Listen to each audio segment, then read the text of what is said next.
Welcome to the Masterclass Stereotaxis Genesis, a new era begins. We spent a very informative, active morning in Helsinki with Professor Ratikainen, Dr. Hannu Parikka, as well as Dr. Tamás Cilitorok from Rotterdam.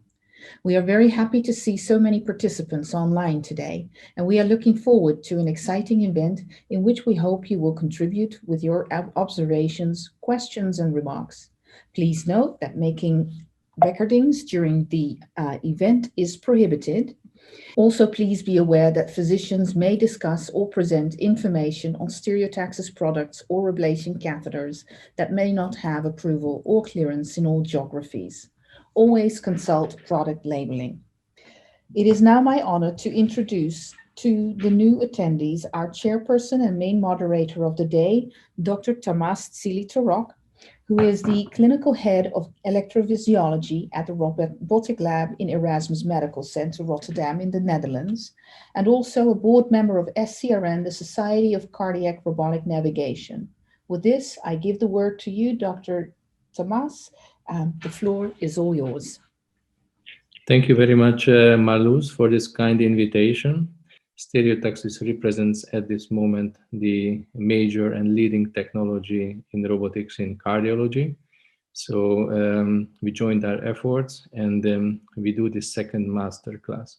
In the first masterclass, I think I could summarize the achievements of the last 20 years in doing 6 PVI procedures within 8 working hours. The idea was behind to show how much this technology improved and how efficient it was. But we also recognized, and luckily the hardware, the software, and the technology further improved. And since a while, the new hardware is available, the Genesis, and we do believe a new era begins with Genesis. And we also myself, I don't have access, so we are very excited to see how it performs in real life. What are we going to do today? So in the morning, we had a very exciting case in Helsinki that could not be concluded due to the complexity during the online period. So we will go back for a few minutes summary, and Professor Ratikainen will do that for us. And then immediately after that, we will move to Pete Weiss's lab. I hope we will see again a very exciting case, and we are also very excited to see that. Peter Weiss is an upcoming president of the Society of the Robotic Navigation, and he is also a director of the Ventricular Arrhythmia Management and Robotics at Banner University of Arizona. Did an enormous amount of procedures, and he's one of the most recognized expert in this field. The on-site moderator will be Dr. Michael Zavane, and he's a cardiac electrophysiologist and a colleague of him, I do believe. Boy, thank you all so much for joining us here at Banner University Medical Center in Phoenix, and to our Stereotaxis Genesis lab. I want to congratulate Dr. Ratikainen and thank the SCRN for sponsoring this incredible event. It was great to log in very early this morning and watch that really challenging case and see just how incredible the technology can be in working with such challenging anatomy. And I'll start off by presenting a bit of a PowerPoint, kind of describing what we're going to be doing today. Then I'll give you an introduction to the staff, give you a little tour of the lab, and then we'll get to work. Okay? Does that sound good? Excellent. Excellent. Okay, so let's go to the PowerPoint. It's up? Okay, great. Thank you. So today we're going to be doing a case focusing on ventricular arrhythmia ablation using, of course, robotics, as well as some alternate mapping and advanced imaging integration. And the background is that the Stereotaxis Genesis Mega Lab here at BMCP, Banner University Medical Center, Phoenix, is really pretty darn new. It performed first ablation procedure just this past September the 21st. And I really want to congratulate our team here and how well it was able to be coordinated with the vendors who were involved. That the planning and construction team, really was able to work exceptionally well with the vendors, and the project actually came in on time and under budget, and has really been a tremendous success from a technical point of view that way. So I think that, importantly, being able to work with a focused single vendor that was able to provide the robotic system along with the fluoro system, along with the table and a lot of the ancillary equipment, greatly eased that, along with working with the other vendors such as Stryker, et cetera, that were super helpful. We've so far performed approximately 40 procedures, including about 25 ablations, which has included some introductory cases with some new users. Importantly, we've also done a bunch of device cases as well, really demonstrating that the fluoro system works quite well in all typical EP settings, including doing CRT cases where we were able to very easily visualize the coronary wire and the branches of the coronary sinus, et cetera. And importantly, we've had really minimal interruption as far as standing up this lab and getting it going. Equipment-wise, of course, there's been some adjustments that need to be made here and there, but it's really been remarkable for a brand new lab how well this has come together without any real reliability issues. And then I really want to give an incredible amount of gratitude and thanks to our staff that have really done a just unbelievable job in adapting to the changes in patient preparation and care that have to go in to working in a new lab, especially with robotics. They've done a remarkable job of getting themselves up to speed with all this and contributing to the workflow development in this lab. Now I want to talk a little bit about mapping choices. Of course, any time that we do an EP case, we have some different choices that can be made as far as which of the different technologies we're going to bring into play. Currently, of course, the Stereotaxis system has full user interface integration with 2 of the commercially available mapping systems. Of course, CARTO has been the mainstay and has been present in the robotic environment for the full 15 or so years that we've been doing procedures. We saw early this morning from Helsinki the incredible detail and accuracy of the mapping that occurs using that system. We also have full integration with a Cusp mapping system, which is a newer company that so far has been focused on atrial ablation, but will be expanding its repertoire going forward. However, we do also have a really strong belief that having as much of an open ecosystem as possible to give physicians and providers as much choice as possible in using the various technologies is important. And that this will really promote in the long term the further development of integrated technologies and as much of an open ecosystem again as is possible. And so that is one of the things that we actually do want to try and highlight today. And in fact, in this lab, amongst those 25 ablation cases, we've already actually done cases with 4 different mapping systems. So we've actually done cases, of course, with CARTO, but we've done cases also with Acutus, we've done cases with Arrhythmia, and like today, we've done cases as well with Insight.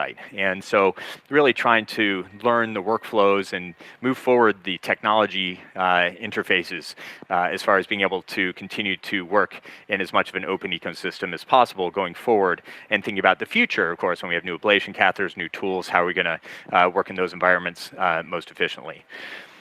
So, as far as non-integrated mapping, of course, if we're using Insight today, it's not a fully integrated system. So what this means is that the visualization of the 3D map and the ablation catheter and the associated information will only be seen on the mapping system display.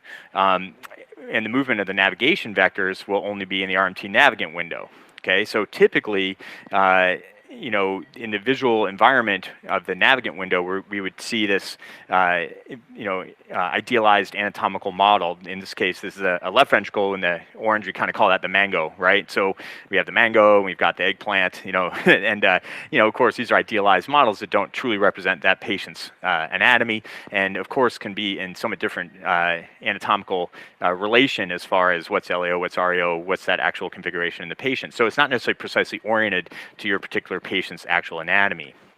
And so the idea is to try and bridge these 2 worlds by bringing in some advanced image integration. And here we also have the great fortune to be able to be working and developing this with ADS 3D, company out of Barcelona, that provides advanced imaging integration technology, allowing for advanced CT and MRI evaluation. With regard to MRI, it can give LGE imaging and look for scar scar and substrate areas in the atrium and the ventricle, of course. And importantly, it's been developed as an open interface with accessible integration, both with all of the mapping systems at this point, as well as with Stereotaxis Navigant. So the advantage here is that this will enable us to perform our navigation working in the Stereotaxis Navigant window within the patient's actual anatomy. Again, at this point, we're not able to see our mapping and ablation catheter in that anatomy. It's only going to be on the EnSite window, but it will allow us to move our vectors in the appropriate orientation as far as the patient's anatomical actual structure. Again, a visual bridge between the non-integrated systems in order to try and facilitate our ability to map and navigate more efficiently. And so let's talk about our patient, okay? So patient is a 65-year-old gentleman, presented with symptoms of palpitations, lightheadedness. He's actually had near syncope occasionally, and some shortness of breath with exertion. And his initial EKG showed frequent PVCs. His initial workup included a Holter monitor, which initially showed 12% PVC burden. I think we believe it's actually quite a bit higher now as time has gone on. And interestingly, it showed two different morphologies, and I'll show those in a second. I'll also describe how we're really just seeing one of those two today. So we'll see if this may not be quite as interesting from a PVC perspective as we initially thought, but we'll go through that in a second. Echo actually showed preserved ejection fraction with no real significant structural or valvular abnormalities. CT angio, however, did show significant coronary artery disease, and he went to the cath lab where he actually ended up with PCI for proximal LAD stenosis with a drug-eluting stent. In the hopes that that would actually alleviate his symptoms. But alas, it did not, and his symptoms have continued on unabated, and he continues to have very frequent PVCs, and therefore was referred to us for further management of those PVCs. And he's had a trial of beta blockers with metoprolol, he's had a trial of sotalol with a little bit of suppression, but also side effects of worsening fatigue and exercise intolerance. And referred for consideration of ablation procedure.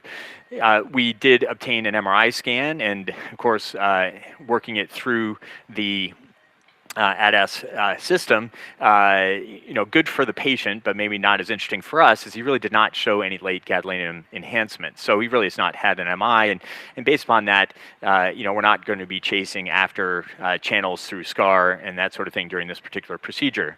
I think that's something we could certainly think about showing in later procedures, because it offers a lot of potential for improved patient care. But in this case, we'll really be using it as an anatomical roadmap. And this is the patient's outpatient EKG, and here's where this gets a little bit interesting. We can clearly see that there's two PVCs. In fact, he's bigeminal for this PVC here, which is a right bundle, superior axis PVC that might be consistent with a posterior papillary muscle origin in the LV. But there's also the second PVC, which we see at the very beginning here, which is inferior axis, and of course we don't know what kind of bundle it is over here, but as it turns out today, the only one we're seeing is this one that is coming from near the outflow tract region. And so based upon that, unfortunately, we are not really going to be going after this PVC unless it shows up later in the procedure. And I'll talk with you in a moment about how we've kind of prepped the patient to try and bring these things out.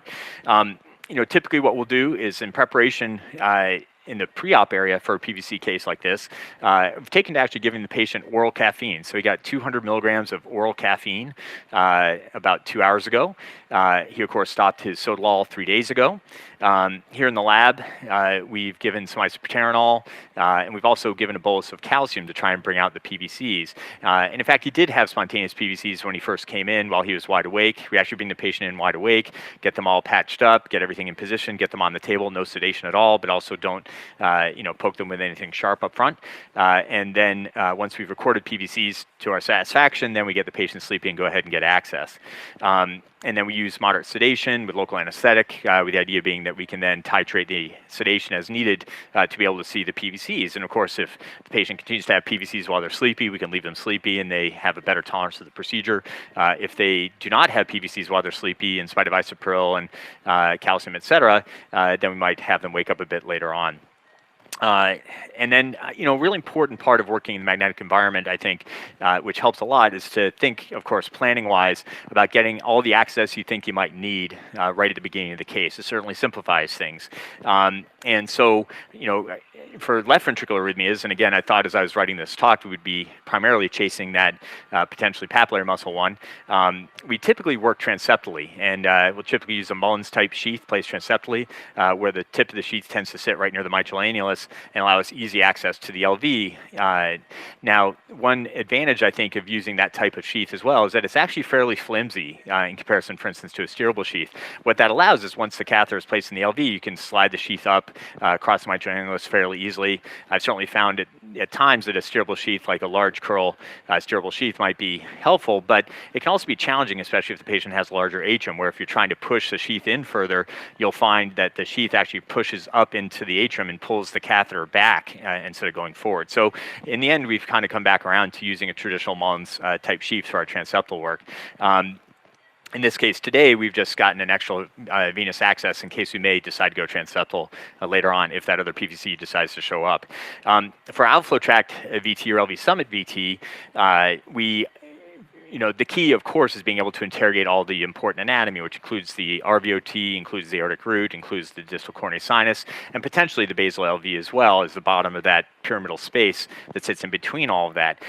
So typically we'll put an SRO-shaped sheath into the right atrium, which allows access to the RV as well as to the coronary sinus, and then a large curled sheath into the aortic arch. In this case, we use a 135-degree LAMP sheath placed in the aortic arch, which gives us very easy access to the aortic root without having to worry about the catheter going into all the vessels along the way. And so that's how we've set things up today. We're going to be mapping with the EnSite system, as I mentioned earlier. Of course, there's always a decision there to make about using the advanced high-density mapping catheters versus mapping with the RMT catheter. A case we did the other day of a ischemic VT with a very dilated LV, it was very helpful to use the HD grid catheter to do a detailed electroanatomic map, which showed areas of isocoronal late activation, as well as mapping late potentials, and doing all the work that we typically do in that setting for ischemic VT in a very large ventricle where the catheter is very easy to move around. On the other hand, for a case like this, we're going to be mapping smaller areas of anatomy, such as the distal coronary sinus, and the aortic root, et cetera, especially chasing PVCs. There's advantage, I think, instead to just mapping straight with the RMT catheter. For instance, even in that large ventricle, we always wondered a little bit, are we getting all the way to the wall, et cetera? And we did add further, anatomical and electrophysiologic information as we mapped with the RMT catheter, even in that setting. So today we're going to map just with the RMT catheter. And then we're going to import that MRI ADAS segmented anatomy into Stereotaxis Navigant to use as a roadmap. And we also will have it imported to EnSite, although there it's more of just interest to sort of see how those things match up. But really to be used as a visual guide for vector movement in Navigant.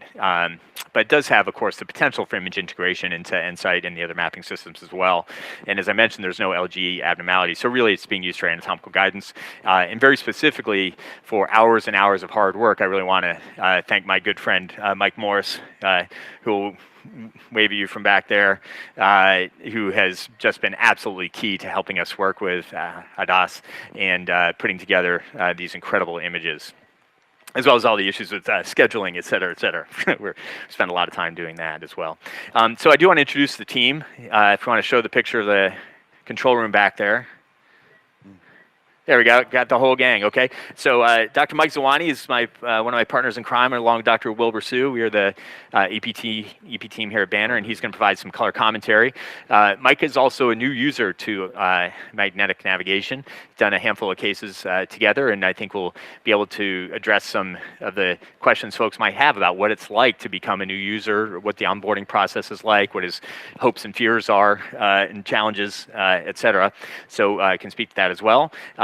Dr. Kristen Haller is our anesthesiologist, and she's worked with us already on many of our cases with some very sick cardiac patients, and has been a tremendous asset as well, along with the rest of the anesthesiologists. And then our team, again, of incredible staff, which includes Thomas and Iris, Erica, Rachel, Matt, Isabel, Jake, and Jose.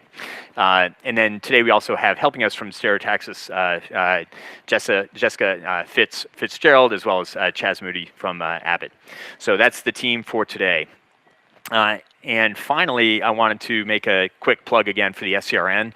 I know this has been mentioned several times, but the Society for Cardiac Robotic Navigation is really the meeting place virtually and in real time and real people meeting as well in the non-COVID world. We really encourage folks to get involved. We've had 5 international symposia already, and we'll be doing a lot more in this growing world. And this is really the opportunity to join the community of folks who work in this area and really contribute to what the future of robotics will look like. Okay, so moving forward now, we've actually created a bit of a video, which is an introduction to how we place the patches, prepare the patient for this type of procedure. So this was created by our great video team here, led by Steve Sessler and narrated by Thomas, our lab staff. But we'll let that play for a few minutes, and then we'll get working.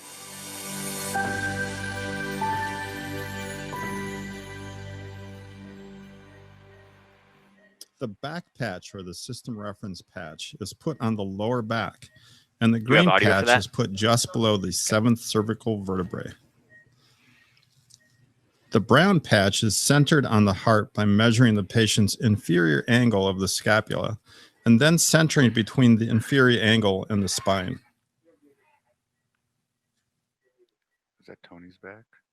If the case is a cardo case, the same rule of thumb for finding the patient's inferior angle of the scapula and then centering between that and the spine and an inch below.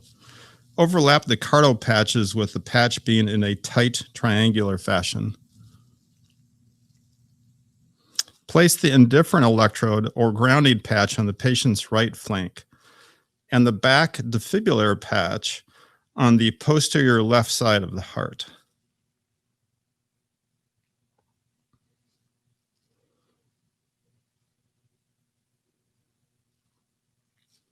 Have the patient lay down with the patient's head to the end of the table. The top of the patient's head and the end of the table should line up. This ensures that the X-ray system can visualize the groin of a very tall person if needed to be at the groin. Before putting all of the remaining patches on the patient, wrap the left and right arms in a protective barrier such as a gel pad and proceed to put the remaining patches on. The left and right patches are centered on the nipple line and the center of the body cavity.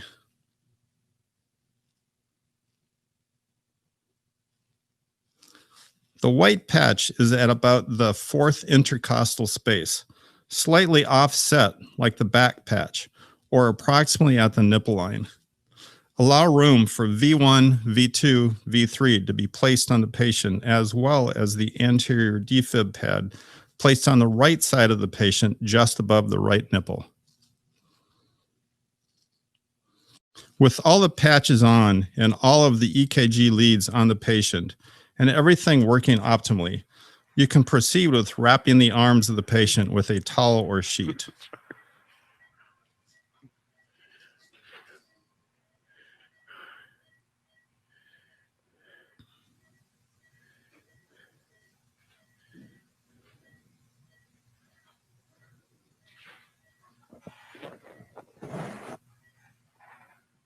And we place a narrow strap around the patient, placing the strap superior of the elbow to make sure that everything is nice and tight and allowing access to the xiphoid process in case you need it.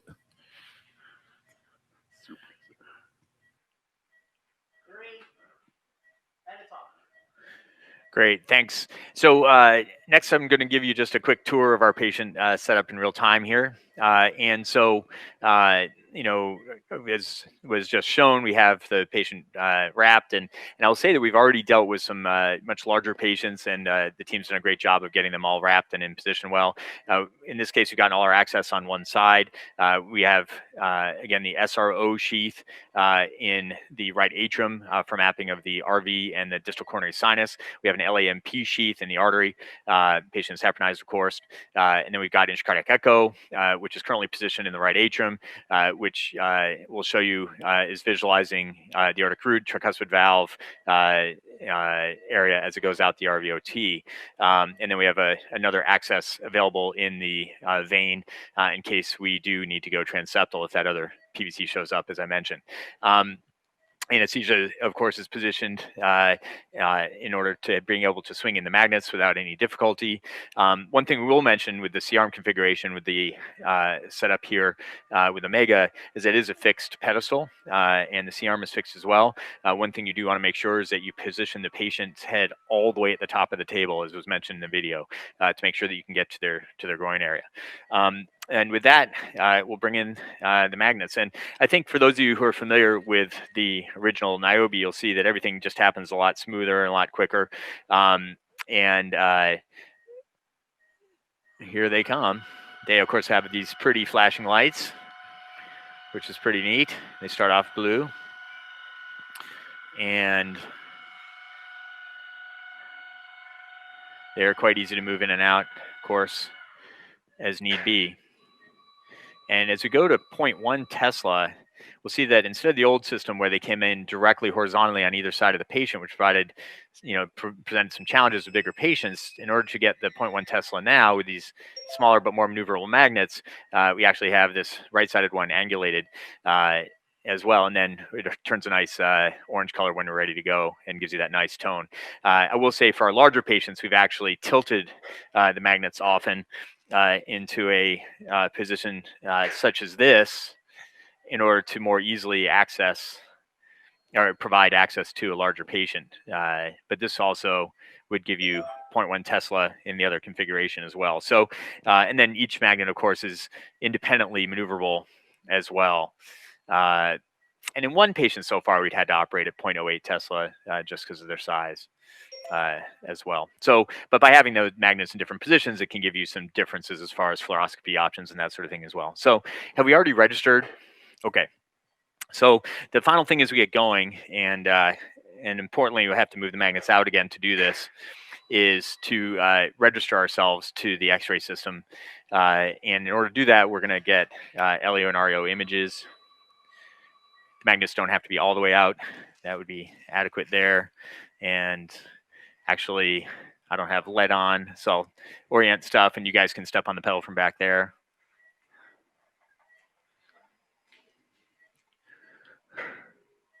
Another thing we've done is iso-center the patient, right? So making sure that we're in the center. And of course, these images need to be 40 degrees apart. Go ahead and step on fluoro. You want me to sneak in there?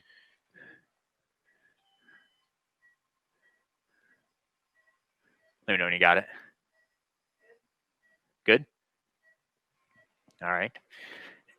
Oh, you can do it from back there. That's right. Go ahead. Yeah. And then that's the LAO, of course. And then come back REO.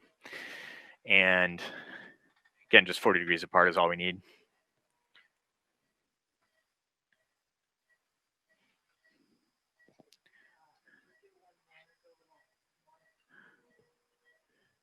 Okay. Step on fluoro.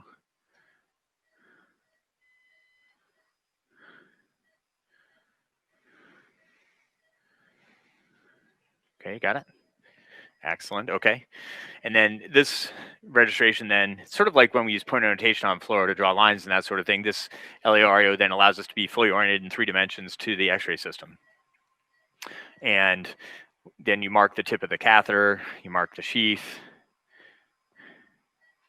and everybody's talking to everybody now.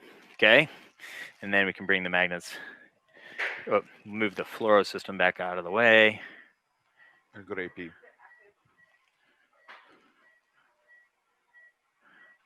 Bring it to AP, II up.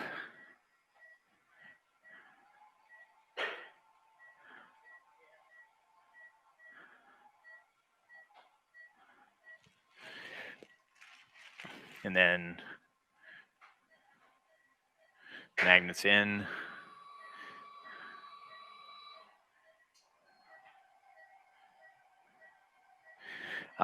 And we're good to go. Now, one thing I'll point out too, for those, we've had many people inquire about the quality of the X-ray images. And, I think you can see, and again, this is a reasonably small patient, but the quality of the X-ray images is really quite good, right? I mean, we've got very good contrast. There's no question sort of seeing here. Mike, you want to sit as well? Sure.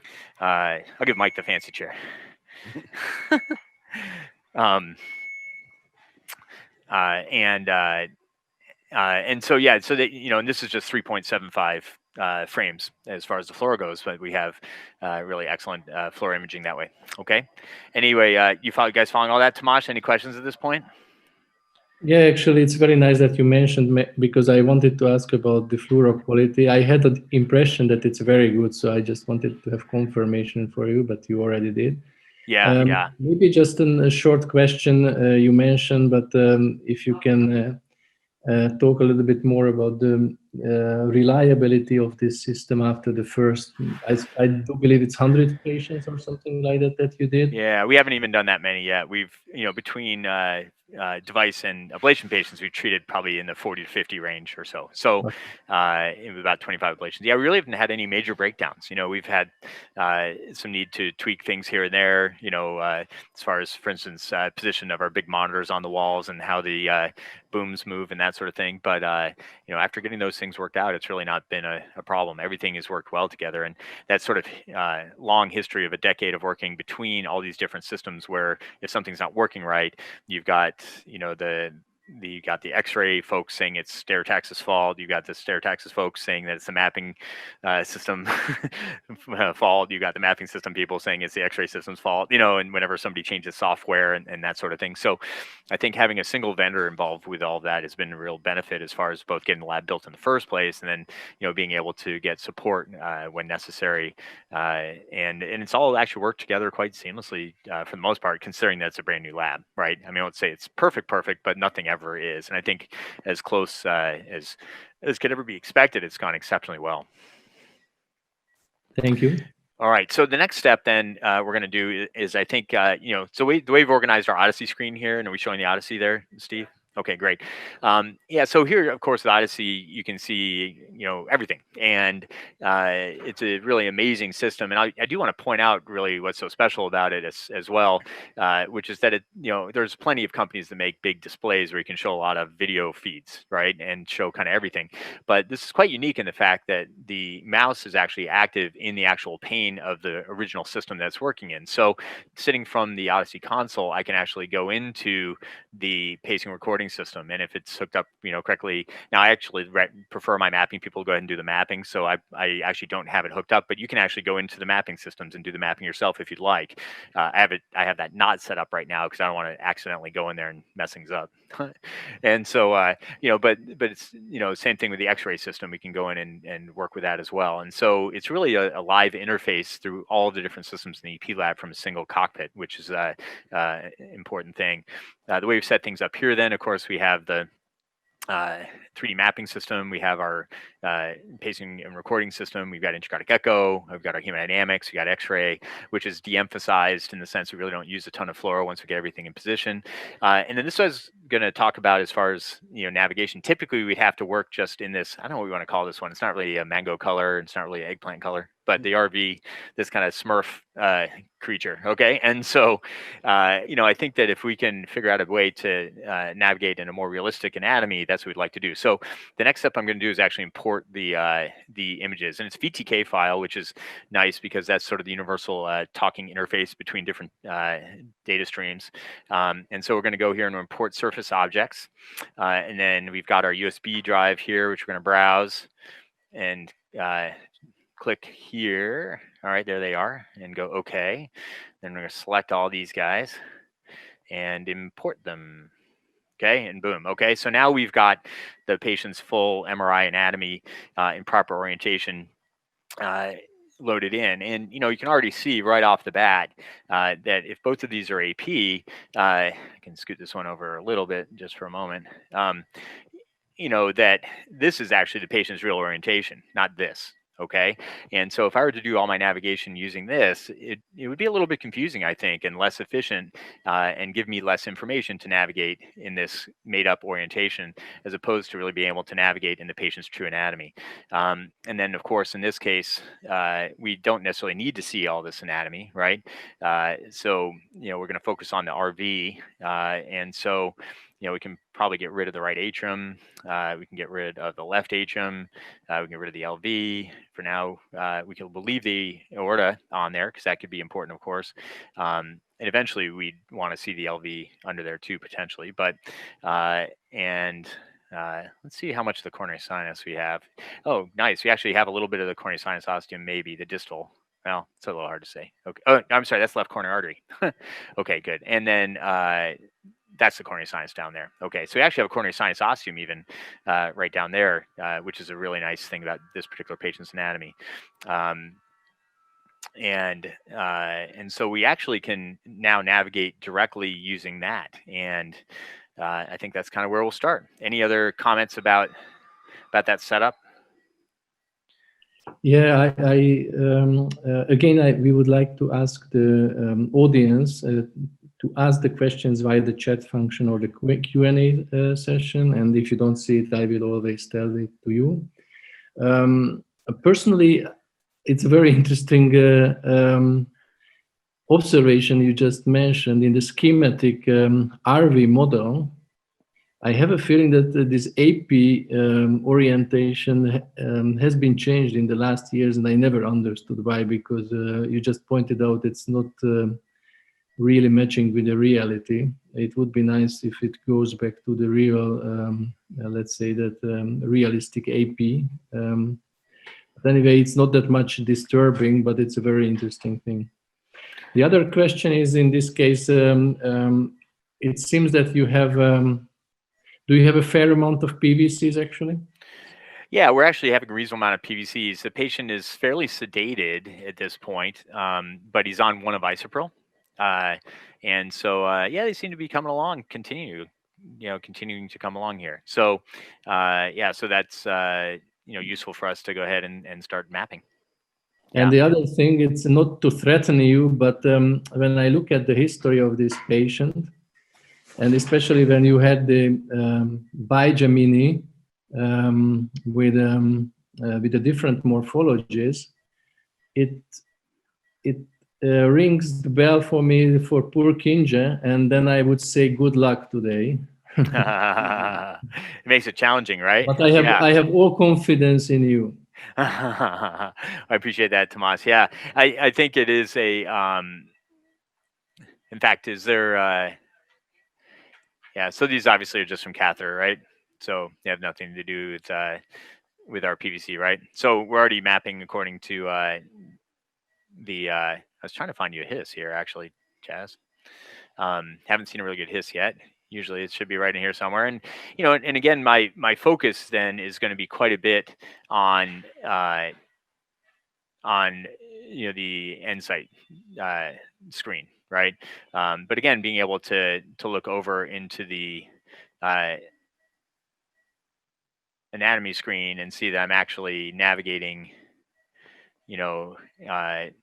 in the patient's actual anatomy really helps a lot, right? So, again, here I'm pointed right up, the RVOT on my screen, while, if we were going to use the Smurf over here, it wouldn't nearly be as good that way, okay? And we're going to focus initially on just making some anatomy, and I think that we'll just kind of swirl the catheter around up here and let it sort of fall wherever it wants to, honestly, and create anatomy, and, we can actually go quite a bit out toward the PA. There we go. That's probably the PA up there, right? And we can actually see our catheter on the ice as well, kind of running up the RVOT there. And moving around in the anatomy, the anterior RV over here. So Pete, on the Stereotaxis system, you do not see the catheter moving. Right. So again, this is key when we're using non-integrated mapping. Okay, the catheter is only present on the EnSite screen here. Okay, and I think that's one of the challenges in doing this. But as we explore the different ecosystems, it's something that we're willing to sort of work with for the time being, in hopes that in the long run, the different technology providers provide further levels of integration. Because certainly the advantage of having integrated software, as we saw earlier today during the Cardo case, was that the patient's, the ablation catheter, everything's visualized in the navigant window. Okay, so you can actually see your catheter there, you're moving your catheter there, you see all of the electroanatomic information there. When we go to start ablating, you get that ablation history, which gives you the watt seconds and stuff like that. Here, we're going to be seeing all that information just in the EnSight window and navigating over here. So it's a little bit of a mind trick to get yourself to focus here and move over here. But, you know, the learning curve for that is still not tremendously long from that perspective, right? Yeah, I think once you have your shell created, then it would Yeah, be like it's not moving too a big a manual deal. catheter. It would, exactly. Right. That's a good point. So when you're moving your manual catheter using your hands Yeah. and you're not watching, Yeah. you're actually watching up on the 3D map, mapping yeah. screen and using your hands to make the movement, right? So it's actually not integrated. Regular EP Sure. is not integrated, right? It's separate that way. That's right. And so let's see, I'm kind of just holding still as we come to various locations here and seeing if he has a PVC, right, Chaz? And you've got pattern mapping set up, right? Like 97% threshold. Is that correct? Okay, gotcha. Yeah, so that actually looks pretty decent even right there, right? If you go back to that beat that you just got, was that a real one? Yeah, it was. All right. Well, you know, so we're already actually pretty, you know, we're reasonably pre-QRS here. We have proximal a little earlier than distal. We have a pretty nice unipolar electrogram already, basically on the septal RVOT here. I have a little feedback, feels like. Okay, gotcha. All right, I've moved back a little bit now. And Pete, you're using the RMT catheter for mapping, no other catheters at this point. Correct. And I think it's always a decision to make, right? Where, yeah, I have no other diagnostic catheters in the heart at all in this case, right? And so, you know, we could put in a coronary sinus catheter, I guess. It might help you know where you're at in some ways, but I'm actually going to map the coronary sinus, right, with this catheter. So I don't want that to be in the way. And there's not really a lot to gain as far as that goes here as well. So are these real as well, Chaz? Yeah, and were you even earlier?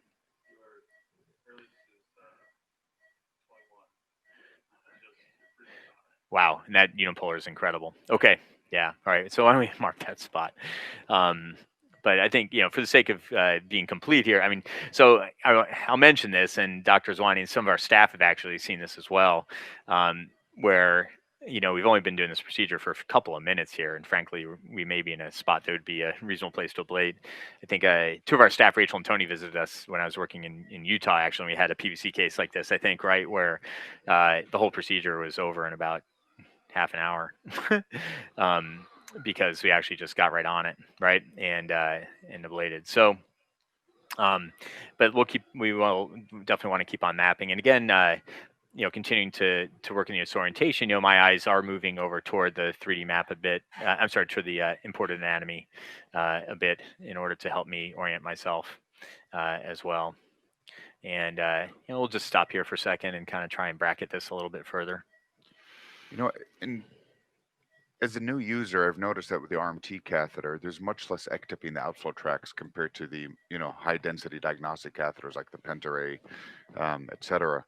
Usually when I would map this with high density mapping catheters, there's a lot of ectopy on the tips of those catheters. Yeah, I think that's true. Tomas, what do you think? Has that been your experience as well? Sure, but it's not the black and white, because as you can see, you induce a lot of extras in this particular case also. With an a little bit, yeah. But I do think it's I agree. Yeah. The amount of proarrhythmic effect is really less with this flexible design catheter. Yeah, no question. It's really apparent in the LV, I will tell you for sure, right? Especially with all the anatomy in the way, right? And you know, and with the papillary muscles, et cetera, that trying to move around a multipolar catheter in that environment can be very challenging. We'll gather a few more points here, Chaz, in this area. So, you know, I think that's a big advantage for this type of procedure, right? As well as the fact that you're really not sliding around too much. I mean, remember, you see the catheter moving a little bit here, but it's the map that's holding still, not the patient. Okay. Yes. Yeah. So, you know, I think that instead we actually are likely seeing really, you know, stable catheter positioning here as well. And so, Pete, those look real too. Yes. I looked at quickly the list of participants, which is completely different from the list, or not completely, but 80% different from the morning. And then we discussed already, of course, when you were present, the speed of this system as compared to the old stereotaxis system. But I think it's wise to repeat it. Sure. What is your first impression after those cases? Yeah. So my first impression, as far as you saw the setup and you see how small the magnets are and how they come in. It's very easy and smooth from that perspective. There's more room for the patient. We've actually done exceptionally well with some very, for lack of a better term, wide patients very early in our experience here, right? So I think that part's been good. As far as catheter movement, this was discussed earlier. The difference between IOB2 and EPIC was a marked change in speed, right? I think from the Stereotaxis people tell us that this is 70% faster than EPIC was, and I guess that may be true. I don't know that it feels that way, except to say that because I was already pretty fast. But I will say that the immediacy of response is really remarkable, and it sort of changed the way that I think about it. I don't know if people ski or they drive, if you drive a car on a track or this, that, the key to doing well is to always be looking a move ahead, right? And thinking a move ahead. And in the past, what you had to do is you'd have to move the catheter and then wait for it to get there. And then you could think about your next move, right? And now everything is like super real time, right? I mean, it's absolutely real time movement. And so what it means is that you can be continually moving. And this is one thing I want to point out too, if you look at the navigant window, is I'm a big fan of using vector lock. And so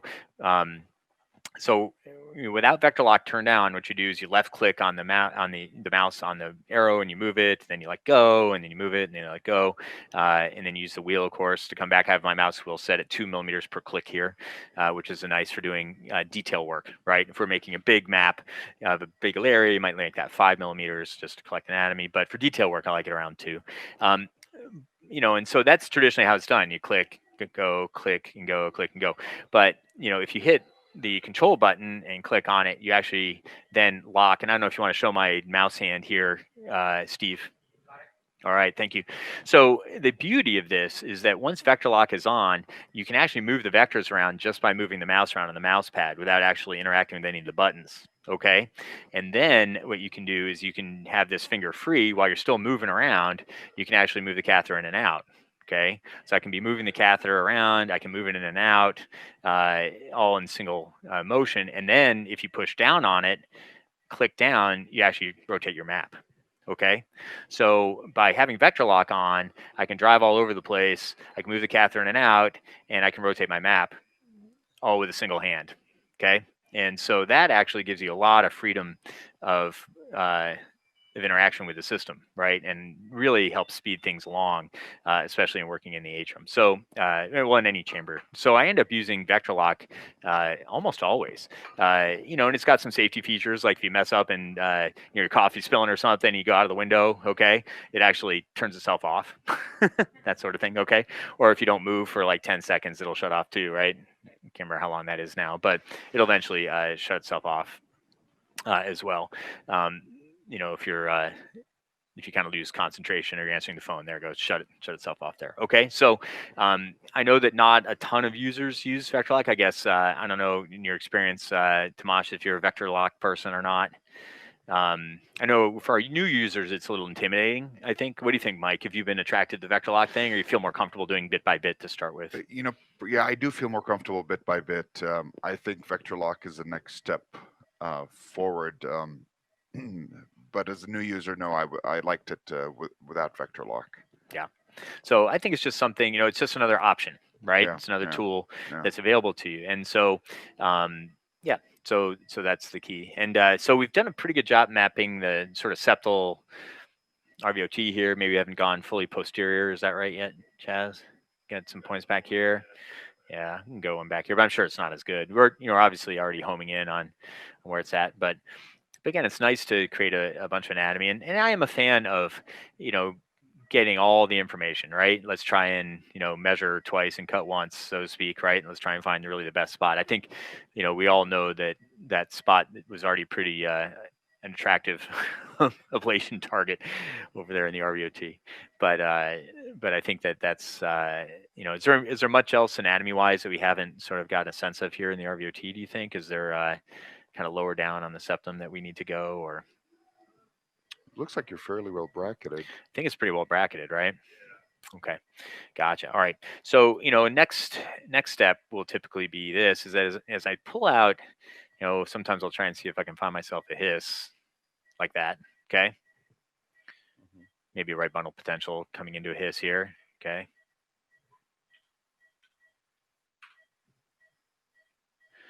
And again, the beauty of this is I have my mouse clicker wheel set at just 2 millimeters. So you have your choice, right? This can be set anywhere from 1 all the way up to 9 millimeters of movement. Okay, just with a single click of your mouse wheel. So you do have a tremendous amount of control from that perspective as well. And again, I've got my vector sort of toward the septal area. Okay, kind of hard on the septum. Okay. And sort of just slowly pulling back here. All right, so now it looks like it's going to fall down and kind of get ready to head toward the CS, okay? And so to get toward the CS, if you're at the septal, maybe the hissy sort of area, you're going to kind of go down and keep yourself very lateral. And a lot of times as you back off very slowly, it'll fall into the CS. And we'll see if we get lucky here or not. There we go. Okay, gotcha. All right, so now we've entered the cornea sinus. And so, often it's pretty much that easy. I promise I didn't, try it ahead of time. Is that the impedance thing? Yeah, so why don't we shut that guy off? And maybe even gone into a little branch, okay? Yeah, I probably did, right? That was probably a little posterior branch down there. And, and again, this was useful to me, I think, to be able to see on this anatomy that we've got the RV here, we've got the cornea sinus ostium right here. It looks like a nice little funnel saying, come in here, okay? And, and to be able to point my vector in that direction, I think is super helpful, again, as opposed to just looking at this guy, the Smurf guy, okay, and hoping for the best, all right? You can see the difference of what we're able to navigate in here quite distinctly, right? So I think there's a real advantage so long as these systems remain non-integrated, okay? So, all right, let's see what we find out the cornea sinus.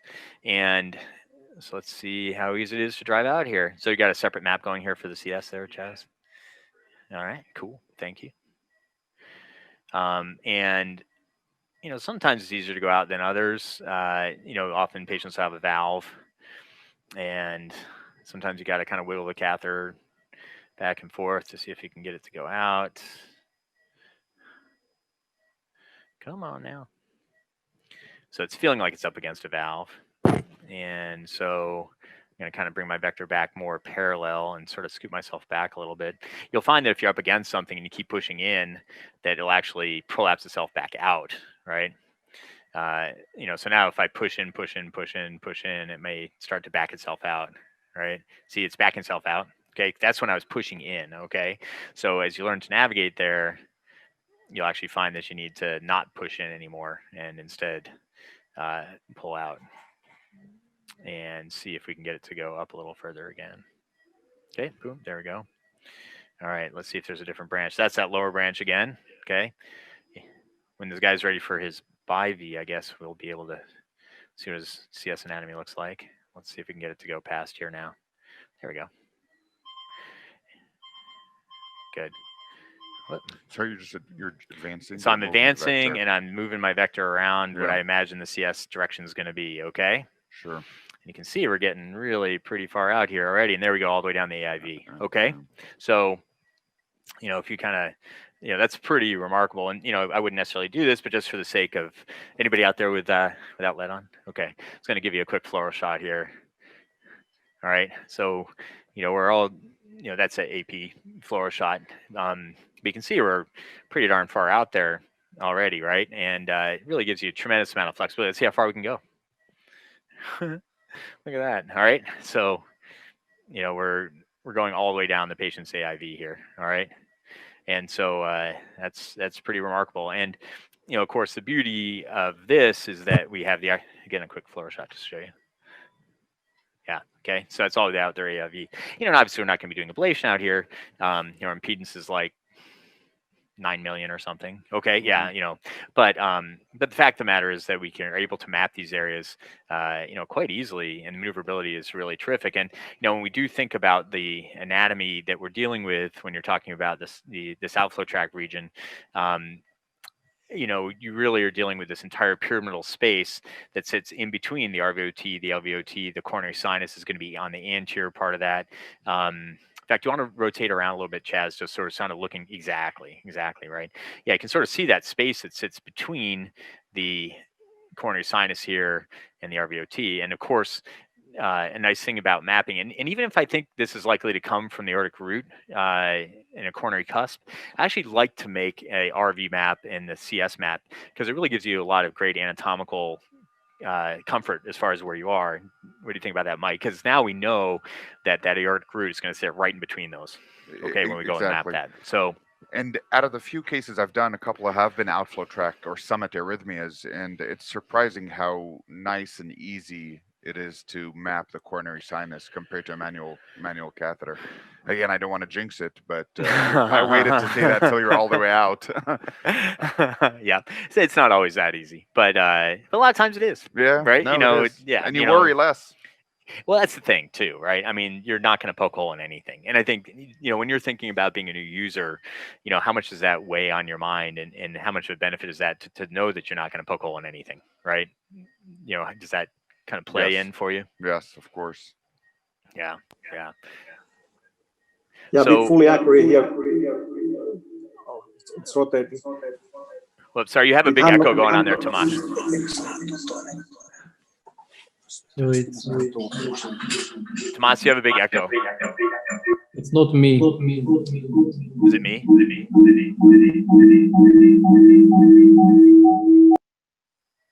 Oh, is that better?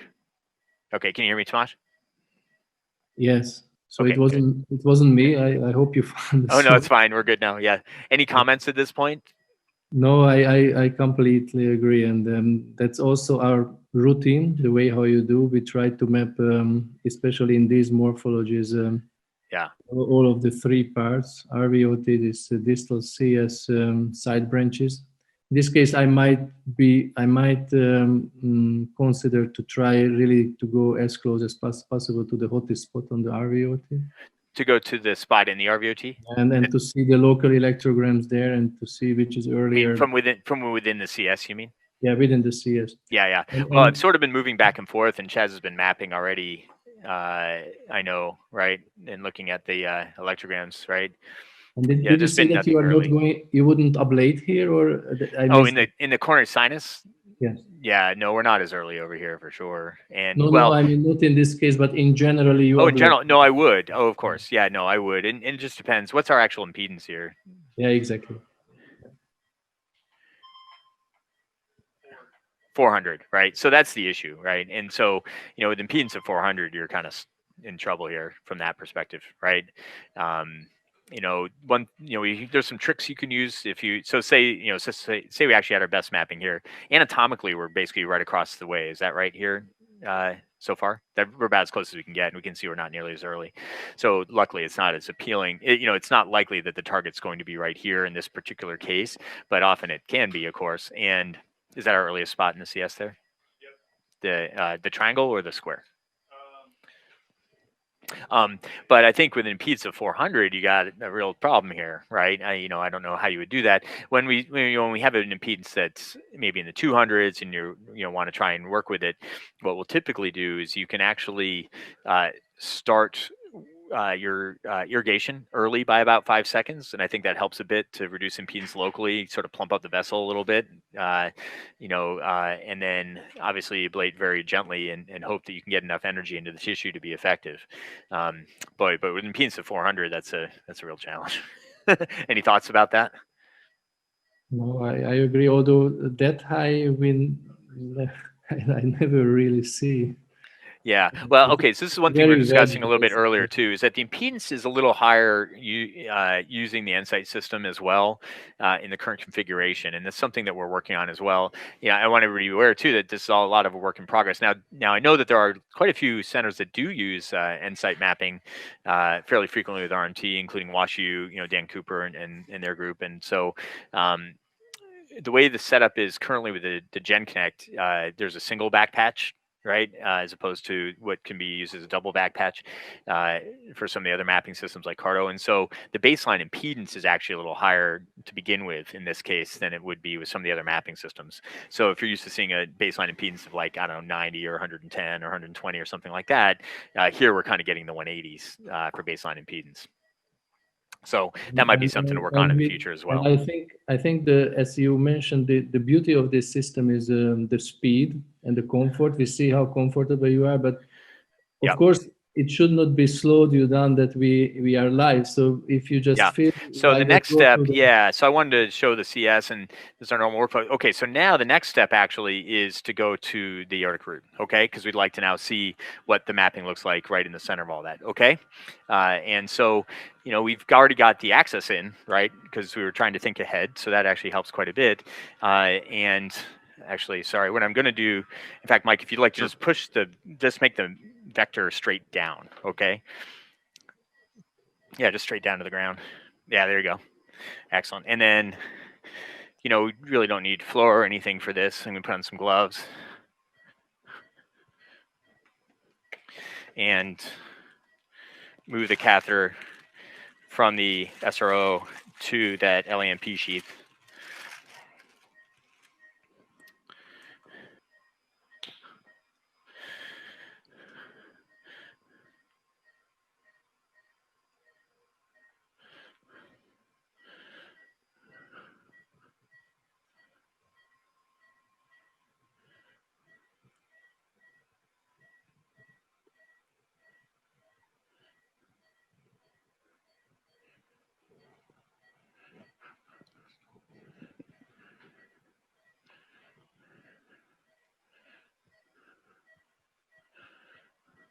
Should see it show up here on our insight window in a second here, I imagine. Here it comes. Okay, and that's one advantage of having the LAMP sheath in there over the aortic arch, right? You see that? I don't know if that's something you guys do very often too, Tomasz. You know, it basically then lets you just put things up there and not worry about the fact that you might just go into every single head vessel and everything like that along the way. Just makes life very easy. Does that make sense? Absolutely. Nice. And let's move our little drive guy up here. The driver's not on. And clip it down. Make sure we have some slack. And, you know, of course, by putting the vector also straight downwards, it leads you in the right direction also, right? So just little tricks that you learn as you go along, right? To have it set up ahead of time so that makes your life very easy, right? So, you know, if you were thinking, hey, this is an RVOT, I'm not going to get the arterial access and I can put that sheath up, you know, then you'd be stuck at this point getting arterial access and doing all that, right? But, you know, I certainly learned over the years that what you think might be an RVOT could very easily be a coronary cusp or whatever. You know, it's actually that whole region that's important, not just that. And so, you know, now we'll drive downwards into the aortic root, and you can see ourselves on ice here now that you see your catheter in position there. Yeah. Speaking of access, I mean, this is a scenario we're not going to run into very frequently where you have both an outflow track and an LVPVC to ablate simultaneously. But yeah, since you have outflow track or summit access with a retrograde aortic approach, if the other PVC were to pop up, would you go back and approach it transeptally, or would you just continue from this point since we're already here? Yeah, great question. So, you know, I was hoping that we'd see it up front and I'd go ahead and have transeptal access because that really is the easiest way to work, right? But the fact that he really hasn't shown us those PVCs, of course, I didn't get transeptal. I put him to the risk of that. And so absolutely, if I'm here anyway, then then I would just go retrograde aortic. And we can actually, you know, check that out as far as a way to do that. And so, you know, and if we look at the aorta by itself here, let's see, let me get rid of the PA for a second. You know, I'm not certain. I don't know, Mike, what do you think? Do we really have much in the way of a left main or a little stub of the? At the top. Yeah. Okay. Yeah. Right there, huh? Okay. Gotcha. All right. And so, this is a good demonstration of how, of course, we all know that the bottom of the coronary cusp tends to be a reasonable way below the actual ostia of the coronary arteries, right? And this is something I'll mention is that I'll routinely, make a map of the coronary. And so we'll talk about that in a second. But here we're actually seeing this is pretty posterior here. They're starting to get more posterior.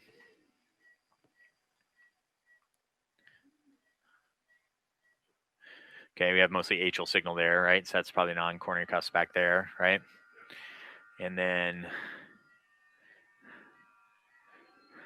Do you check it with the eyes? Yeah, we'll often check with the ice, and I might have Dr. Zawani go look. But what I'll really try and do a lot of the time is actually purposely cannulate the ostium of the coronary artery, right? Because, think about it. This catheter is as soft as can be. It's in no way sharp, right? It's got a little bit of saline irrigating, right? I can't really think of a reason that, it seems to me this catheter is going to be less traumatic than a coronary guide catheter, right?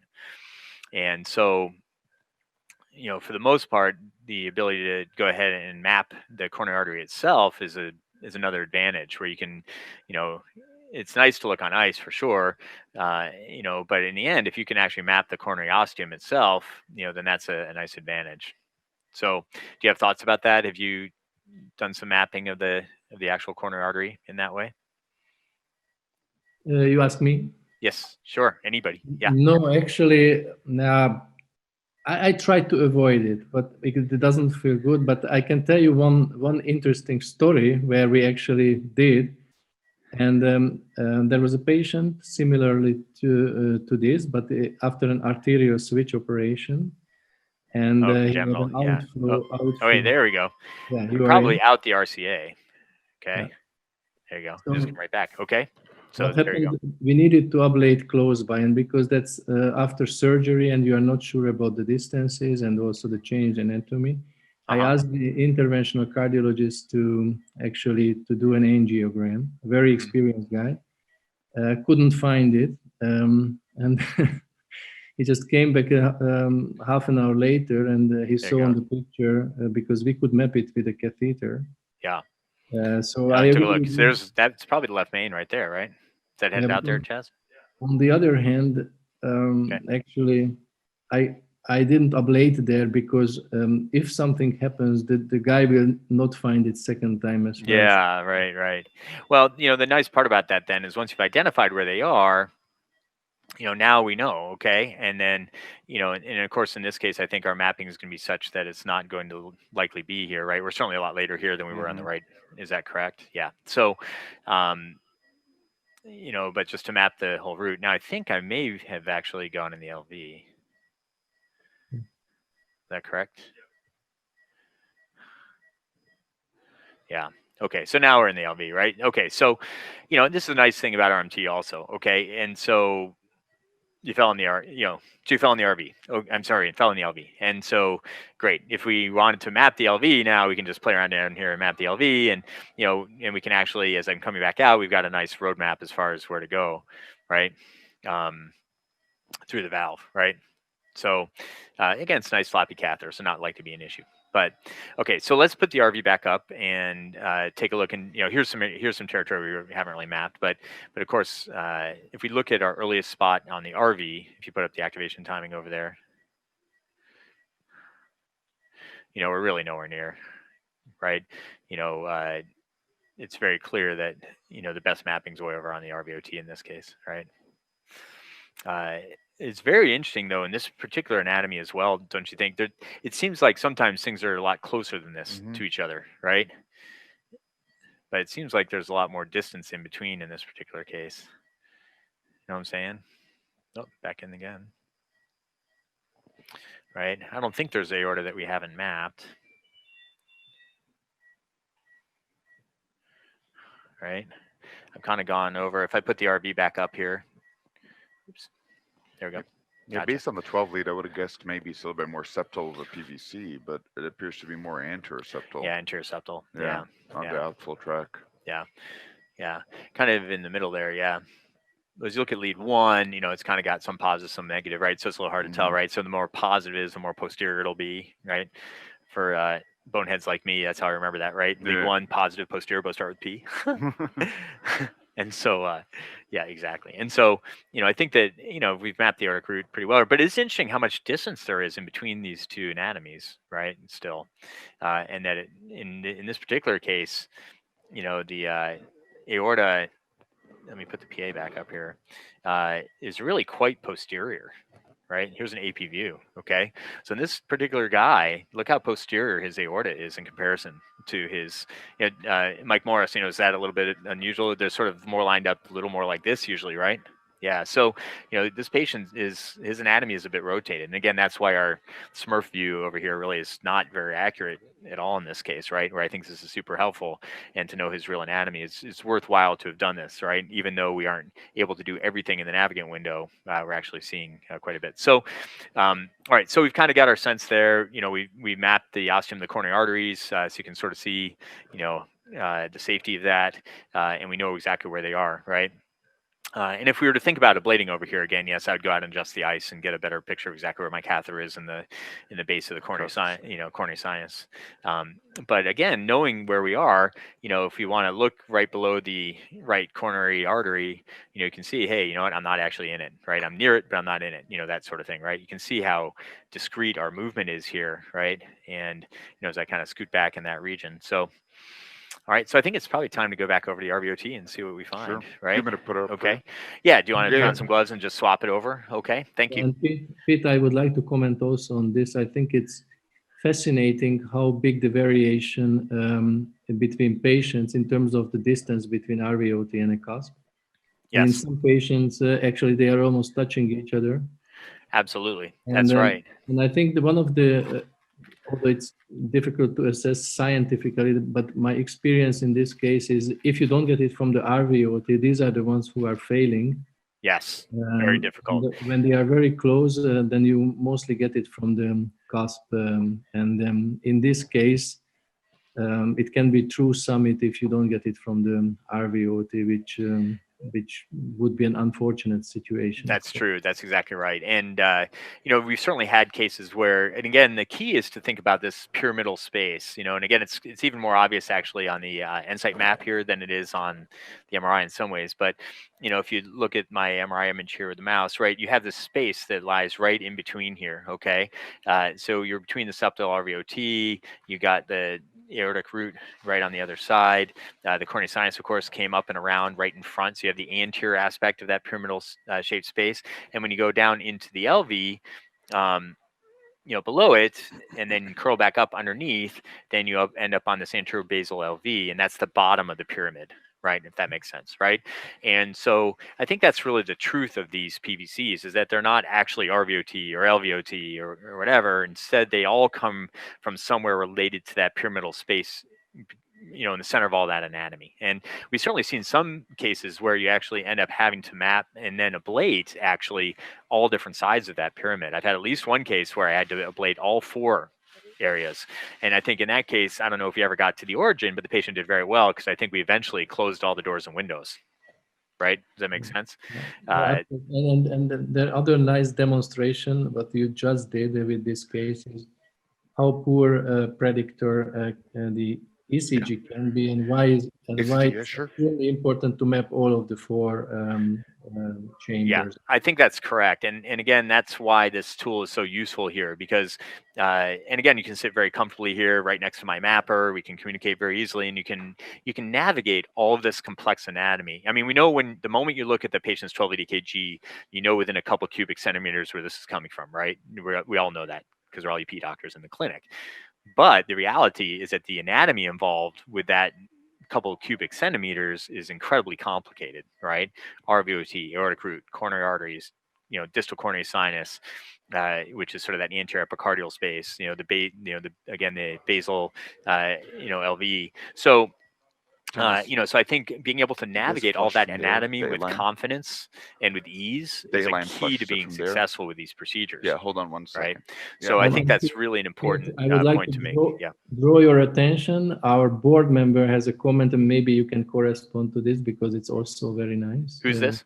Gurjit. Gurjit, hi. The chat function. Joining. You can see it in the chat function if you click on. Oh, you know what? Let's see. I'm on the Odyssey, so I'm not chatting. Okay, You want to then just? Why don't you just read the question aloud? Why don't you just read the You just question for me? mentioned that he did case 2 Flush more.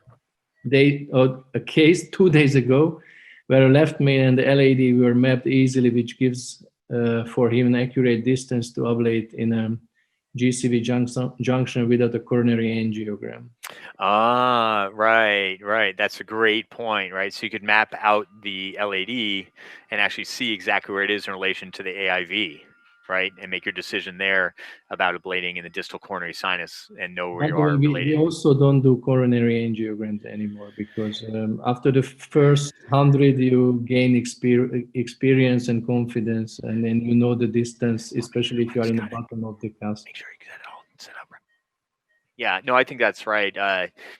You know, knock on wood, it's very rare to have a coronary issue related to ablating there. You know, I think that there's lots of epicardial Chaz, fat there. Do you see You the often catheter? can't, you know, you often can't, you know, ablate at that high energy anyway. There's the heat sink of the blood flow, et cetera. So, you know, so knock on wood, I think I agree. We haven't had to do coronary angiography in a long time. At the closest spot in the RVOT, will you confirm this with pace mapping, or you just go for it? That's a great question. You know, I'll probably do a pace map just for fun, but I think especially in outflow track, it's less reliable, right? So if you have the good fortune to have a lot of PVCs to work with, then you know, then we probably just go for it based on the activation mapping and the unipolar electrogram.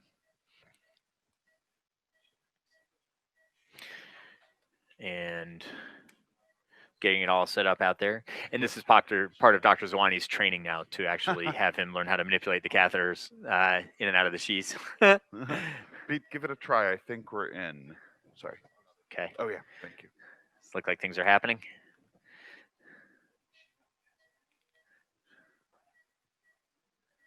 All right, cool.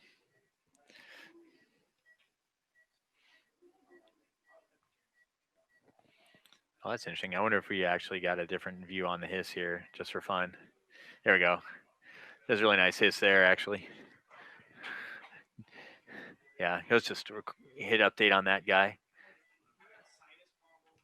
Okay, gotcha. Okay. Yeah. Good. All right, cool. All right, so yeah, if you want to mark the hiss, you have a really nice hiss now, actually. Or you did it. All right. Chaz is always one step ahead of me, of course. All right. All right, let's go back up here and see if we can find our happy spot. Okay. Why don't we look straight at our mapping spot here? Do you need anything else before I unscrub? You need anything else before I unscrub? Oh, no. Okay. All right. Good. So we're kind of homing in here on our spot. Let's see what that looks like mapping wise here.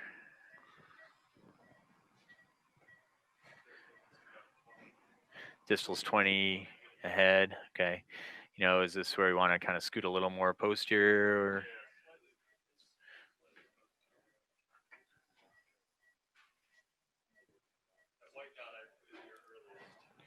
Okay. Let's see, there we go.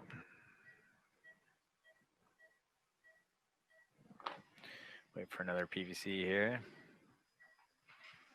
It's always the waiting game, right, of PVC work.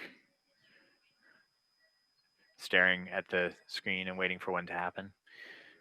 So in terms of contact, Pete, do you find the lack of feedback on the, purple curve be something limiting when you're not integrated, or does it really not that's matter? a great question too. Yeah, so you know what Mike's asking is an important point as well as far as the non-integrated work is, you know, during integrated work along the bottom of the navigator screen, we'd see this ongoing measure contact indication, I guess you'd call it. What it really is, of course, is the difference in the vector that you actually have versus the vector you've asked for, with the idea being that if you are up against a structure and you're asking for a vector in a different direction, it can't move, right? And so that tells you you're in good contact. So I think that's a useful tool. Obviously it's limited in what it tells you, but again, this is the advantages of working with a integrated system, gives you all that, right? And so I think that is, that's something that is useful. Now, when the new ablation catheter comes to North America, and the Europeans already have this, and we got to see this morning,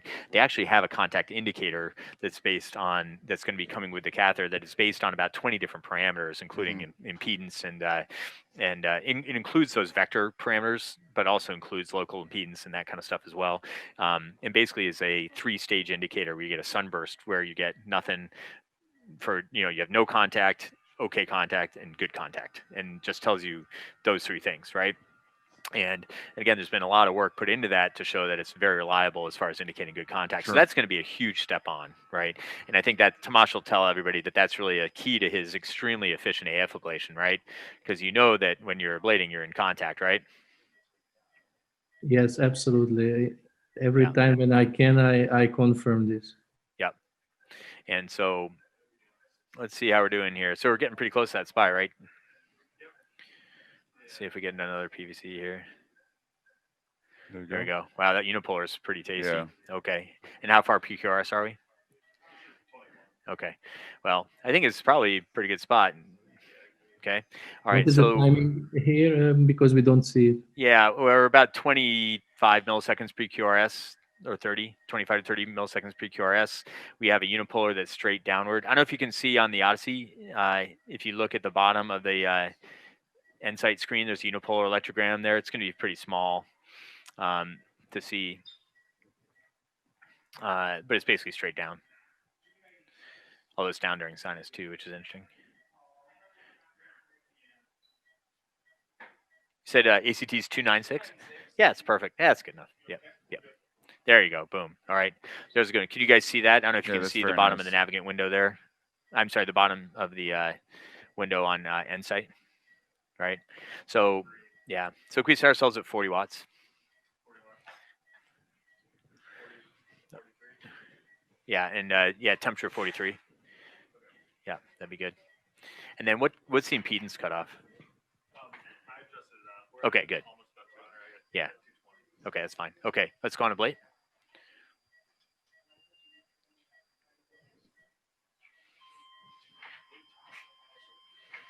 Maybe after this is matching nicely. You can talk about the settings a little bit. Yeah, so obviously we'll watch what we're doing here, but in the septal RV area, we'll typically ablate at 40 watts with good confidence. On the free wall, maybe go down a little bit, but again, we don't have we don't have to worry about mechanical perforation. We don't have to worry about having 35 grams of contact force. We do know that it's really this continuous tissue contact that's the key, but also if you ablate it too low in energy, then there's also the risk of creating edema without actually nailing the spot, right? So I've sort of become a fan of delivering higher energy right off the bat, as opposed to sort of starting low and working way up in this situation, right? Also, like you mentioned, a lot of the time, this site is going to be deep inside that pyramid of tissue, and you can see how much space there is here. And like you said, I'm actually concerned we may have difficulty getting rid of this particular PVC. Our mapping is pretty good, but we're only 20 milliseconds early. We're not 40 milliseconds early, right? It's possible, certainly, that it's deep inside as well. And so now I'm sort of scooting around. I just moved myself forward 2 millimeters. I'm sort of bracketing this area a little bit. The idea being that we're going to deliver, 60 to 90 seconds of 40 watt ablation into this area. Again, wanting to drive energy deep inside that pyramidal space. And Mike's over here whispering in my ear that things are looking a little cleaner, which glad to see.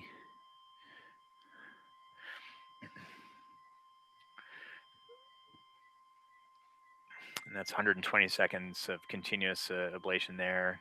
But I moved up here at about 90 seconds or so, right? Mhm. So might just go for another couple seconds in this area. Because I do think that you can really do yourself a disservice by giving an edema-forming lesion that doesn't actually nail it, right? And I think the safety factor here is high, right? And so from that perspective, we can feel good about delivering more energy. Okay, can come off here. All right, so that's about 90 seconds in that lower lesion and then 60 seconds that lesion just above.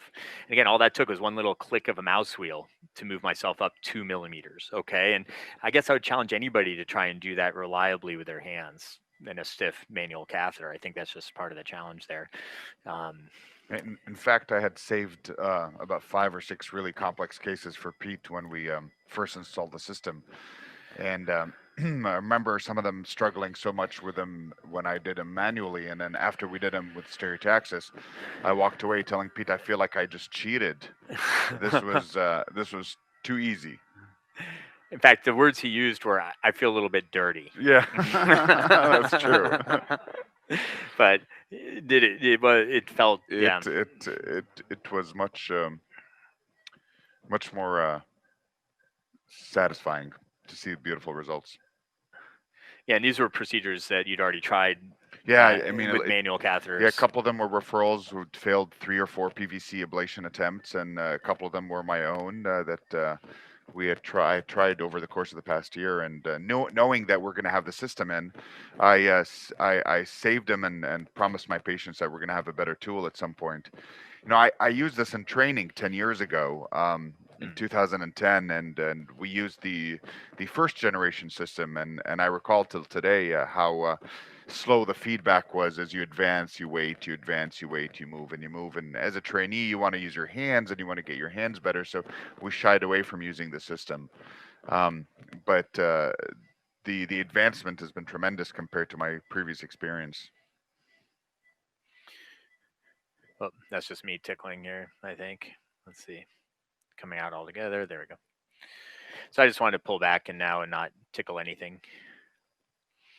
Yeah, you know, and so as a new user, what do you see as the main barriers towards spending more time doing this? Is, you know, the learning curve, the sense of giving up what you're used to doing? I mean, you're 10 years into your career, right? So you're not right out of training. You've been doing this a long time. Yeah. What are your thoughts about that?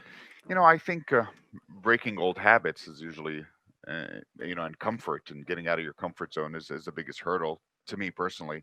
You know, I think I don't think I'll do PVCs anymore without using the system if I'm able to. I think the next leap is to start with atrial ablations.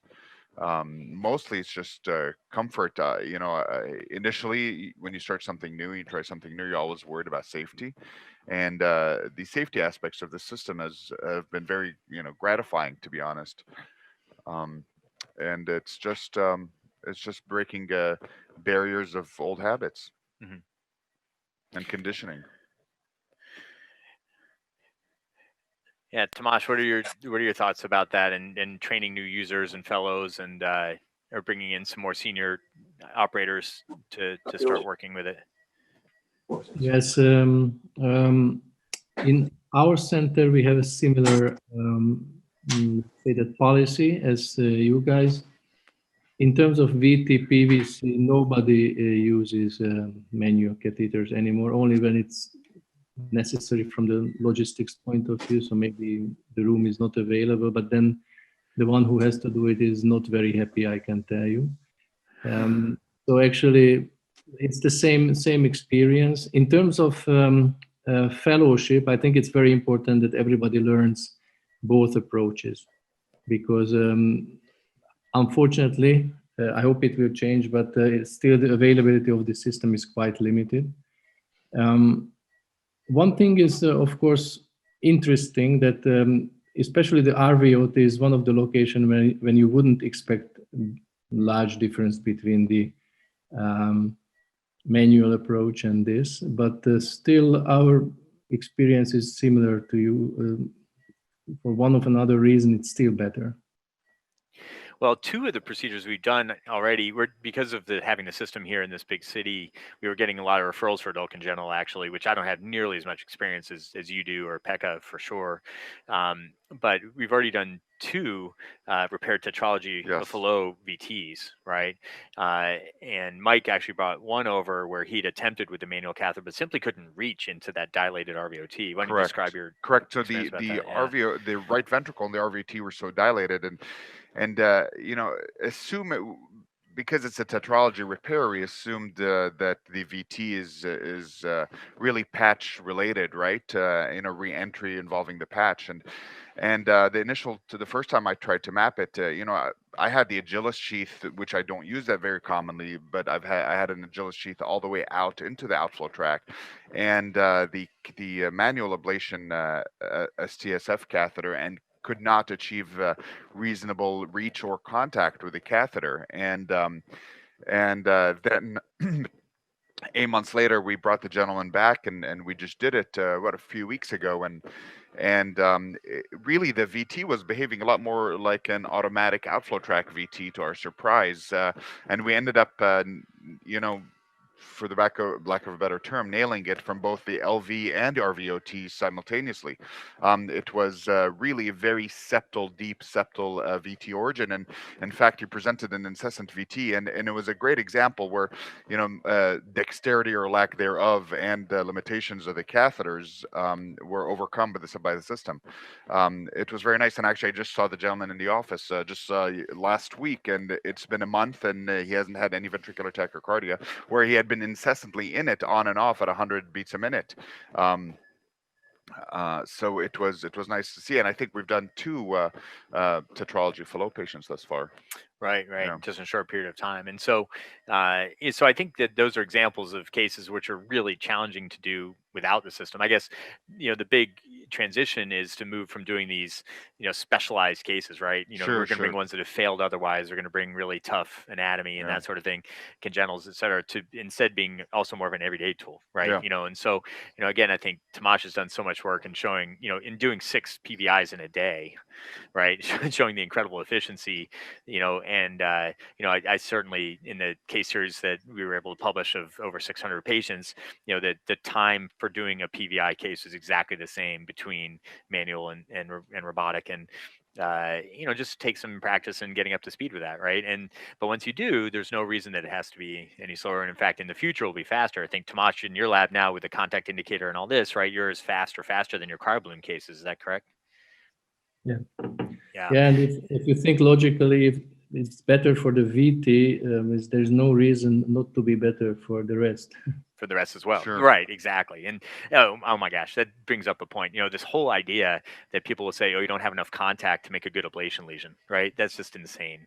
And I think that you're right. What you say is correct. If people are going to say, well, it's a better tool for VT, well, of course, because it's making great lesions, right? So how could you say, oh, it's not making good enough lesions in the atrium? That doesn't make any sense at all, right? And so there's no question it can make very deep, very sizable ablation lesions. And I learned that on my very, very first case, which was a patient with a repaired who'd had a surgical septal myomectomy of his LV, and had VT from that area, and a scarred area that we couldn't reach otherwise. And he actually came into the lab already with left bundle branch block, but ablating in the septal LV, got rid of his VT, and gave him complete heart block, because we actually also ablated all the way to the right bundle, right? And luckily I already had a BIV. But from that was my very first procedure ever done with an RMT irrigated catheter, right? So I was convinced from the first day that they can make big lesions that way. The other thing I would mention is what's going to come in the future, right? In that, the idea of automation, right? And the fact that with our integrated mapping systems, also now we can just draw a line on that mapping system, the catheter will follow.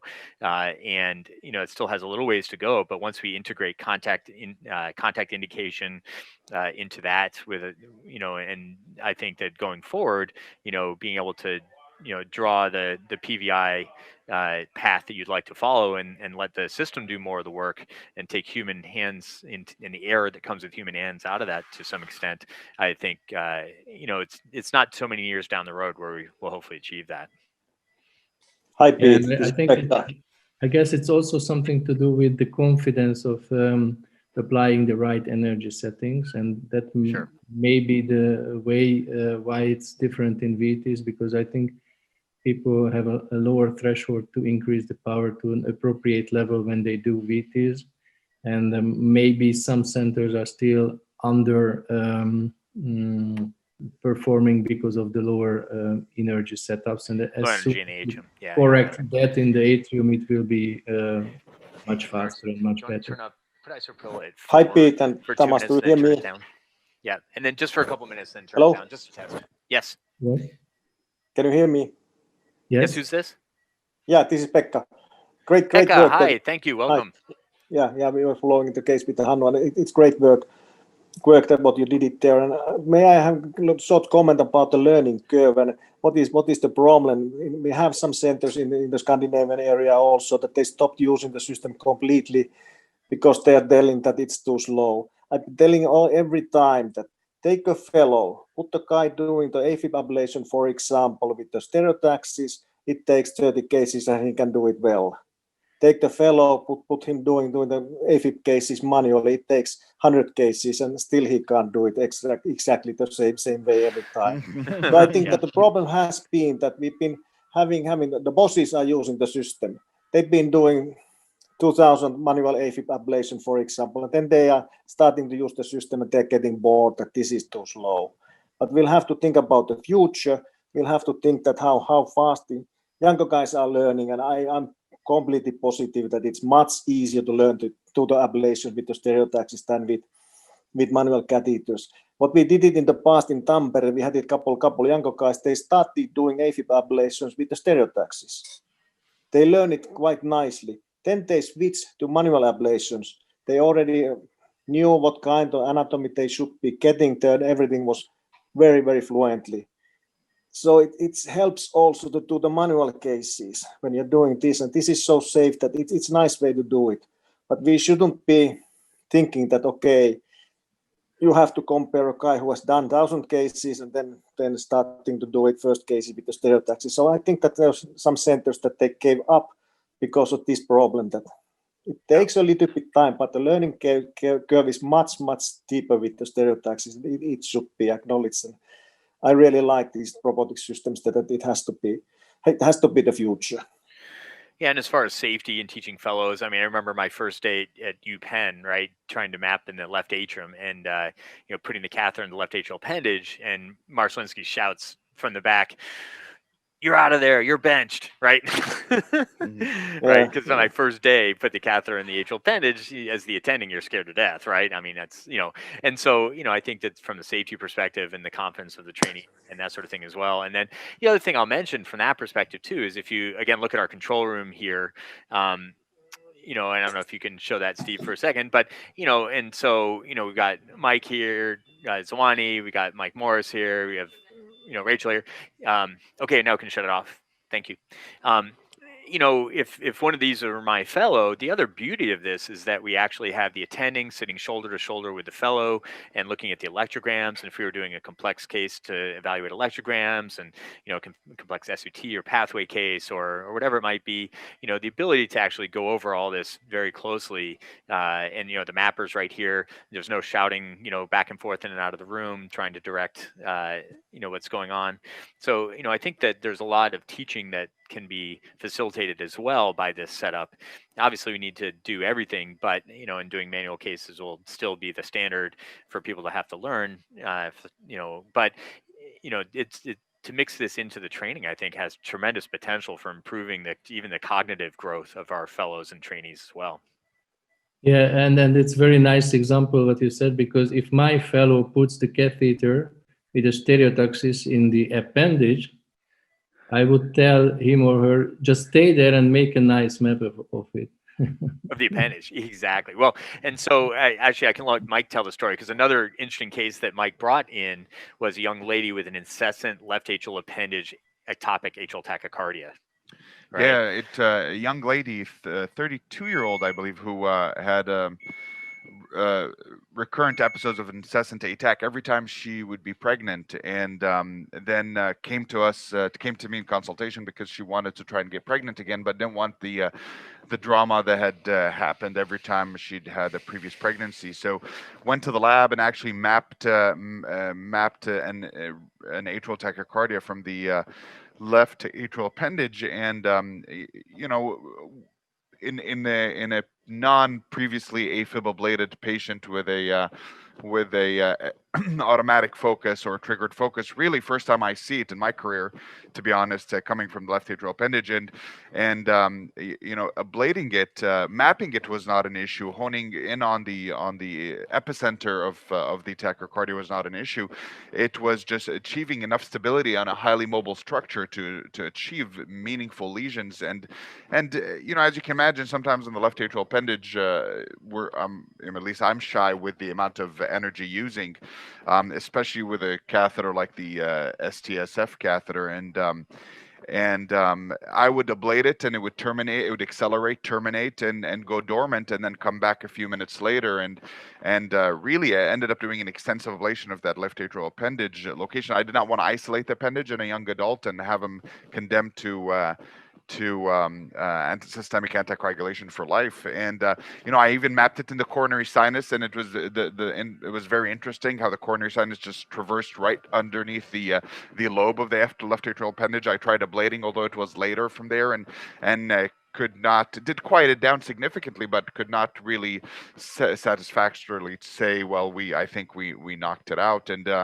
she did well for a while until she represented when she had acute cholecystitis. No, actually, she had I believe so, acute cholecystitis with recurrent incessant atrial tachycardia.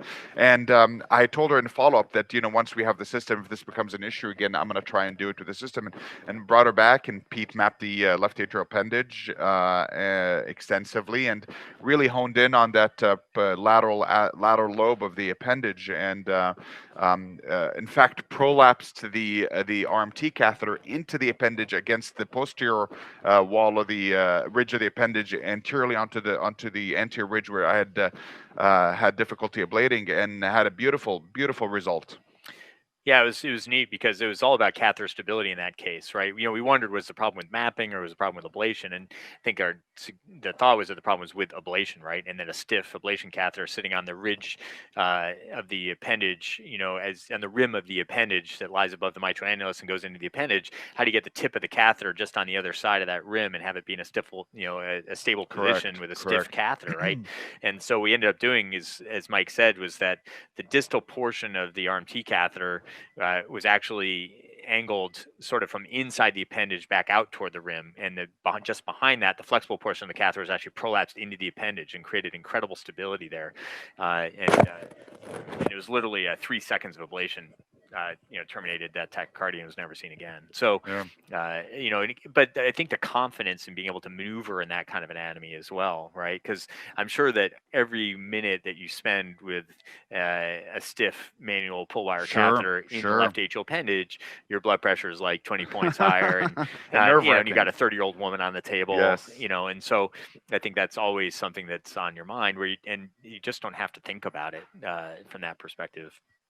In this circumstance. So I think that's right. While we've been waiting here, we see there's kind of a smattering of some other, polymorphic stuff. We have not seen the clinical PVC at all, right, since that ablation lesion was put down. And I don't know, time-wise, how long has it been now? I actually just ramped the patient up on isopril, so he went up to 4 of isopril, and then he's on his way back down. I think he started waking up a little bit too, so he got a little bit higher heart rate that way as well. But he got his heart rate up into the 130 range. He's kind of on his way down. Yeah, it's been about 20 minutes since our ablation lesion was put down. So I think we're kind of coming to the end here as far as this case goes. Thoughts or questions, topics we haven't covered? Further questions about the Genesis system and where we're at with all this? Peter, I think there is one important thing, and that you asked the same from me during my masterclass, and let me ask you the same. And especially in your case, it was a very beautiful presentation with using NavX. So, of course, in this case, integration, maybe it's less important like in some other cases, complex congenital or AF case, but can you make a few comments about how important for, let's say, the society and for the EP community who is using the system, being able to be integrated in many other systems, mapping systems, I mean. Yeah, Send a clear message, let's say, that as president. Yeah. I think the idea of an open ecosystem and having a variety of tools that can all interact with each other is really the dream, right? And I'm I wasn't born yesterday. I recognize that from the technology companies, there's an importance in things like market share and having some some things be only themselves and proprietary. But from a physician's perspective and the patient's perspective, having as many choices as possible to bring to bear what the provider might think is the best tool for that particular job, I think is really the ultimate goal. And I think that from a practical perspective, moving forward, we've had incredible success over the past decade doing procedures with the CARTO mapping system, and that integration is so. Again, all of the work that's been published in the ventricle and the vast majority of these cases have been done that way. That being said, going forward, as we have the new ablation catheter coming forward, it remains an open question. Of course, will that catheter be compatible, for instance, with the CARTO system? And I hope it is. I hope that type of arrangement is able to be put together so that it will be. If it's not, then that question remains open. What mapping system should we be using with the new ablation catheter, right? We know that new catheter is going to be a major step forward, first time in a decade in maneuverability and contact. And of course, here in North America, it will come with a contact indicator, which we're waiting for so badly as well. And, and so I think that, reaching out to our technology partners to encourage that kind of open interaction and integration is probably the most important thing that we as a society of providers can do, right? So hopefully if they hear a unified voice of many providers and they hear clearly that our wish is to be able to work with the multiple technologies and really be able to be as integrated as possible, then that would really be optimal. And you're right. I think that there are aspects to this procedure where there are some limitations in what we could see and do based on the fact that it wasn't integrated. That being said, it still allows for a very successful and satisfying procedure. So I think that's clearly the message, is all about this open architecture, open ecosystem movement, and the more of that we can have, the better. And I do hope, and obviously incredibly biased, probably you and I, Tomasz, are the most biased people on the planet with Pekka, in the same group, about the fact that we really hope that this becomes a much bigger part of EP going forward, that it moves out of sort of this early adopter small user group, right? And I think a lot of things that the company has done is being able to put together the package of the robotic system, the fluoro system, the table, the Odyssey, et cetera, for a single lower price that makes it more accessible as far as building a lab, and providing support and all that. That makes it more appealing from a capital expenditure perspective. It makes it more accessible, hopefully, to other areas. And I think as more users see the benefits of it, it's poised to grow, right?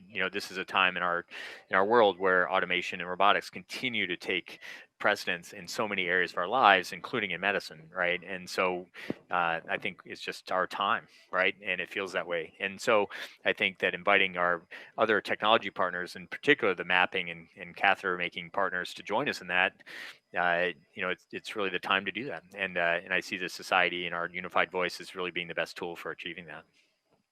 Thank you very much. And I think maybe bias is a negative word, but we can call it enthusiasm.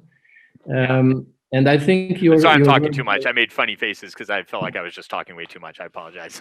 No, you talk fantastic. And I just wanted to say that they were also, I think, very appropriate to be closing remarks, if you don't mind. Sure. And I say thank you for everybody. And again, congratulations for this really, really wonderful case with a great demonstration of this system.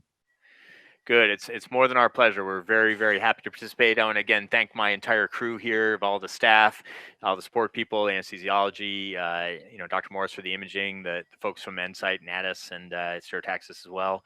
And thank you, Tomasz, for all you do with the society, and Pekka for an incredible case this morning. Thank you so much.